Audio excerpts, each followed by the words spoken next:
Tuğur.kz ұсынады.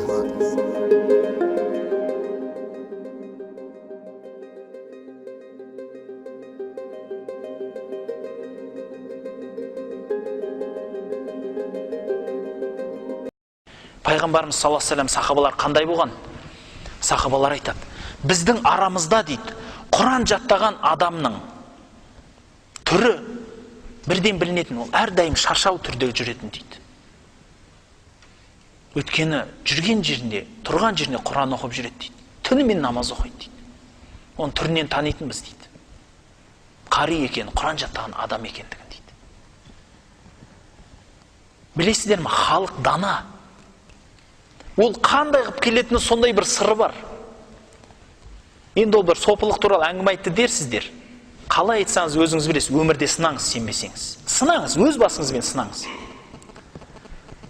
Сопы Алайыр деген бір кісі болған. Кезінде таможня болғанда, білесіздер ғой, таможня деген қандай тіршілігі. Ол енді қарақшыларды тонайтын қарақшы ғой ол. Жаңағыдай. Көпшілігі де бәріне айтпай қой, Құдай сақтасын. Елімізде адал қызметін атқарып жатқан азаматтар да жоқ емес. Сонда дейді, анау адам көшеде келе жатса, жас балалар ойнап атып, ана арам тамақты қараңдар деп айтады дейді бір-біріне.